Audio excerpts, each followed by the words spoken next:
एक नए वीडियो में। इस वीडियो में हम लोग 3 महत्वपूर्ण टॉपिक के बारे में डिस्कस करने वाले हैं, जिसमें हम लोग प्रियांस के बारे में, उसके खोजकर्ता और उसके लक्षण और उसके द्वारा कौन कौन से जंतु एवं मनुष्य में महत्वपूर्ण रोग होते हैं जो अक्सर आपसे एग्जाम में पूछे जाते हैं। सेकंड, हम लोग वायरॉइड्स के बारे में पढ़ेंगे, इसके डिस्कवरर के बारे में और इसके कैरेक्टरिस्टिक के बारे में और इसके द्वारा कौन से रोग होते हैं। साथ ही साथ एक बहुत ही इंपॉर्टेंट टॉपिक है इंटरफेरॉन्स, एक प्रकार की प्रोटीन जो होती है, इसके बारे में हम लोग इसमें देखने वाले हैं। पूरा वीडियो देखने से पहले मित्रों, यदि इस चैनल पे आप नए हैं तो इसे आप सब्सक्राइब करके बेल आइकन प्रेस करके बहुत सारे वीडियो की अपडेट पा सकते हैं। साथ ही साथ आप प्ले लिस्ट से बहुत सारे और भी वीडियो इस तरह के देख सकते हैं। मित्रों, जैसा कि चैनल का नाम ही है तैयारी भी ट्रिक, तो इस वीडियो में हम आपको कुछ ट्रिक भी बताने वाले हैं जिसकी सहायता से कुछ पॉइंट्स आपको आसानी से याद हो जाएंगे जो जनरली कन्फ्यूजिंग होते हैं और आपके लिए ईजी हो जाएगा। तो सबसे पहले आइए देखिए, प्रियांस किसे कहते हैं। केवल प्रोटीन से निर्मित ऐसे कण जो संक्रमण फैलाने में सक्षम हो प्रियांस कहलाते हैं। हाँ, बहुत सरल सा यहाँ पे इसकी डिफिनीशन है। केवल प्रोटीन से निर्मित ऐसे कण जो संक्रमण फैलाने में सक्षम हो प्रियांस कहलाते हैं। अब एक आपसे पूछा जाता है इसके खोजकर्ता का नाम, तो कौन है ऐसे जिन्होंने प्रियांस की खोज की थी। तो आप यहाँ देख सकते हैं कि पी से आपका होता है प्रियांस और पी से ही हम लोग इसका प्रूशनर याद करेंगे। तो आप केवल प्रूशनर भी लर्न करके रखते हैं तो आपको ईजी हो जाएगा आपके लिए एग्ज़ाम में इसे डिस्क्राइब करने में। तो स्टैनले प्रूशनर ने 1997 में प्रियान की खोज की थी, जिसके लिए उन्हें नोबेल पुरस्कार से सम्मानित किया गया था। और जो प्रियान का निर्माण करने वाली प्रोटीन है उसे भी हम लोग प्रियान प्रोटीन भी बोलते हैं, PHP। तो आप देखिए यहाँ पी शब्द आपको ध्यान रखना है, जब प्रियान की बात आती है पी से प्रियान होता है और पी से प्रूशनर ने इसकी खोज की थी। और इसका जिस प्रोटीन से निर्माण होता है उसे भी हम लोग पी से ही PHP या प्रियान प्रोटीन कहते हैं। इसका निर्माण लगभग 25 अमीनो अम्लों से होता है। तो यहाँ पे भी देखिए आपको पी का यूज़ करना है कि इनका निर्माण कितने अमीनो अम्लों से होता है। देखिए यहाँ पे 25 जीरो लिखा हुआ है, माने 250 अमीनो अम्लों से होता है। तो आप यहाँ लिख सकते हैं 25 जीरो अमीनो अम्लों से होता है। इसका आकार सूक्ष्मतम विषाणु के 1/100 भाग के बराबर होता है। जो प्रियान प्रोटीन को कोडित करने वाला जीन मनुष्य के गुणसूत्र संख्या 20 पर पाया जाता है। तो आप देख सकते हैं इनका जो आकार है सूक्ष्मतम विषाणु के 1/100 भाग के बराबर होता है और जो इस प्रियान प्रोटीन को कोडित करता है, और इसका जीन मनुष्य के गुणसूत्र के 20 नंबर संख्या पर होता है। तो यहाँ थोड़ा सा आपको हेल्प मिल गई याद करने में। आगे चलेंगे हम लोग थोड़ा सा इसके कैरेक्टरिस्टिक के बारे में देखेंगे, प्रियांस के क्या लक्षण हैं। तो यहाँ देख सकते हैं प्रियान प्रोटीन से निर्मित इन कणों का सबसे महत्वपूर्ण लक्षण यह है कि इनमें गुणन, रेप्लिकेशन तथा संक्रमण दोनों की क्षमता होती है। वर्ष 1983 में प्रियान की खोज ने वैज्ञानिकों के समक्ष एक कठिन समस्या उत्पन्न कर दी, क्योंकि तब तक यह ज्ञात ही नहीं था कि सूचनाओं के आदान प्रदान का कार्य केवल न्यूक्लिक अम्ल ही करते हैं तथा प्रियान में न्यूक्लिक अम्ल अनुपस्थित था। तो उस समय तक इनको ये नहीं किया था कि केवल न्यूक्लिक अम्ल इसका वो करते हैं, और अब यहाँ से कंफर्म हो गया कि इसके अलावा भी कोई ऐसा तत्व है जो सूचनाओं का आदान प्रदान कर सकता है। आगे चलते हैं, इसके और महत्वपूर्ण लक्षणों को हम लोग देखने प्रयास करते हैं, फिर इससे संबंधित रोगों को देखेंगे जो अक्सर पूछे जाते हैं आपसे एग्जाम में। तो यहाँ देखिए विषाणु जो 90 डिग्री सेंटीग्रेड ताप पर निष्क्रिय हो जाते हैं, लेकिन प्रियांस इस ताप पर भी निष्क्रिय नहीं होता। इसकी स्पेशलिटी है प्रियांस की क्रियाशीलता यूफोन बोलते हैं इसे आप, आदि प्रोटीन को विकृत करने वाले पदार्थों से प्रभावित होती है।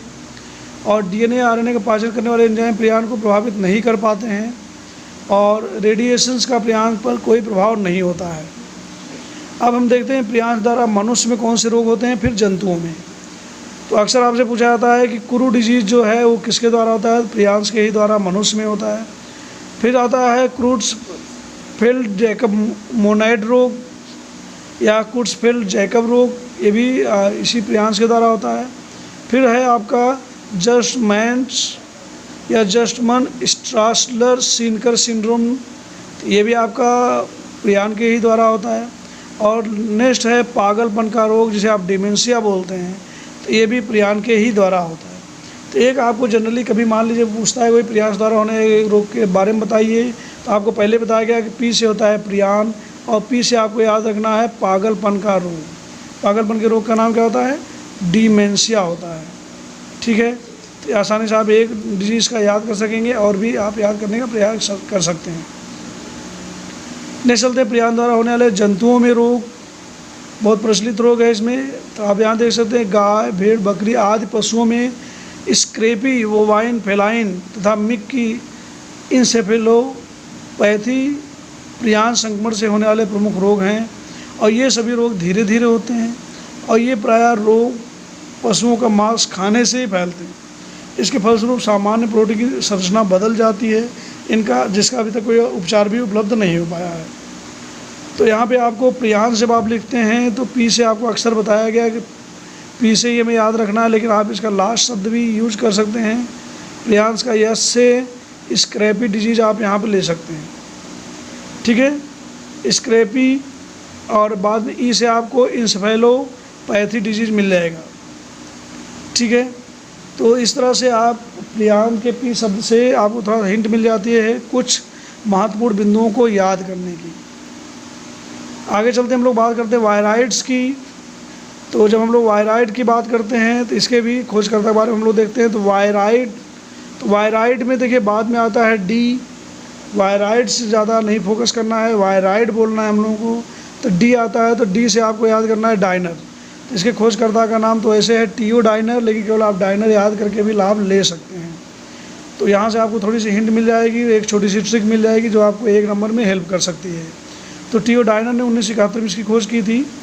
और आलू के तर्ककंद रोग, स्पिंडल ट्यूबर डिजीज में इसके ट्यूबर चटक जाते हैं और यह रोग विषाणुओं से भी छोटे सरलतम कणों द्वारा होता है। इन्हें वायराइड कहा गया। विषाणु से छोटे होते हैं और इन्हें वायराइड कहा। पहले तो कोई चीज़ आपके बायोलॉजी में आती है तो उसकी हमें परिभाषा थोड़ी सी पता होनी चाहिए। जैसे यहाँ पे आ गया वायराइड किसे कहते हैं, तो आपने इसे इस स्लाइड में देख लिया। नेक्स्ट स्लाइड में हम लोग देखते हैं अब इनके द्वारा ये कौन कौन से रोग फैलाने में सक्षम हैं, या इनके थोड़े से करेक्टरिस्टिक यहाँ देखते हैं। सबसे पहले तो ये संक्रमण फैलाने में सक्षम होते हैं। ये छोटे से नग्न आरएनए जीनोम के बने होते हैं और इन पर प्रोटीन का आवरण नहीं होता है।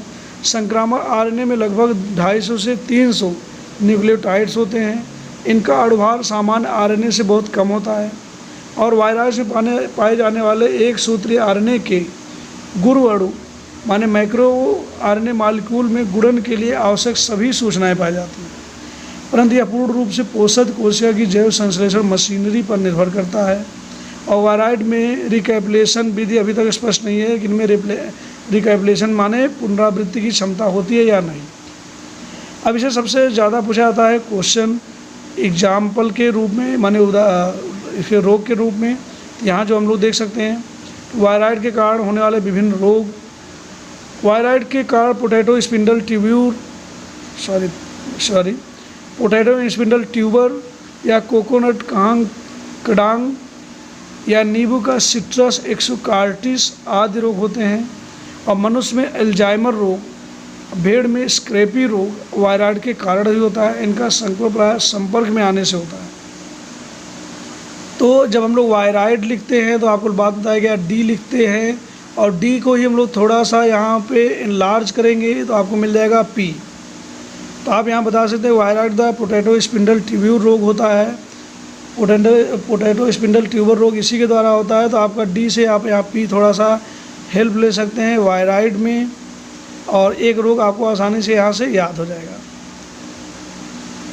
अब आगे चलते हैं, एक और इम्पॉर्टेंट टॉपिक को हम लोग यहाँ कवर करेंगे, इंटरफेरॉन्स के बारे में थोड़ा सा ही यहाँ मैं बताऊँगा आपको। डिटेल में हम लोग एक और चैप्टर में से पढ़ेंगे। तो यहाँ पे देखते हैं इसकी खोज किसने की, आइजैक्स तथा लिंडनमान ने। तो देखिए इंटरफेरॉन का जब शब्द हम लोग लेते हैं सबसे पहले आता है आई। इंटरफेरॉन में सबसे पहले क्या आता है, आई। तो आई से हमें याद रखना है आइजैक्स तथा आई को यदि हम लोग यल को स्मॉल लेटर में लिखते हैं, ठीक है, तो इस तरह से हम लोग लिखते हैं। तो यहाँ पे आइजैक्स तथा लिंडनमान के द्वारा 1957 में इसकी खोज हुई थी। और उन्होंने पता लगाया था कि विषाणु संक्रमित कोशिका एक विशेष प्रकार की ग्लाइकोप्रोटीन स्रावित करती है, जो कोशिकाओं में पहुंचकर इन कोशिकाओं की विषाणु के प्रति प्रतिरोध क्षमता को बढ़ाती है। इसे इंटरफेरॉन या विषाणुरोधी भी कहते हैं। फिर से एक बार आप देख लें कि इंटरफेरॉन की खोज आइजैक्स तथा लिंडनमान ने किया था। उन्होंने पता लगाया कि विषाणु संक्रमित कोशिका, माने ऐसी कोशिका जो विषाणु से संक्रमित है, एक विशेष प्रकार की ग्लाइकोप्रोटीन स्रावित करती है जो कोशिकाओं में पहुंचकर इन कोशिकाओं की विषाणु के प्रति प्रतिरोधक क्षमता को बढ़ाती है। माने उसके आसपास की जो और कोशिकाएं हैं उन्हें विषाणुओं से लड़ने की क्षमता बढ़ा देती है ये, जिससे उनमें कोई रोग ना हो सके और वो सेफ हो सकें। इसे ही आप इंटरफेरॉन या विषाणु रोधी भी कहते हैं। नेक्स्ट चलते हैं। इंटरफेरॉन का उपयोग विषाणु संक्रमण के लिए रोग निरोधक व रोग निवारक औषधि के रूप में भी किया जाता है। तो मित्रों, यदि आपको वीडियो पसंद आता है लाइक ज़रूर करें और अपने मित्रों को शेयर करें। वीडियो को लास्ट तक देखने के लिए बहुत बहुत धन्यवाद।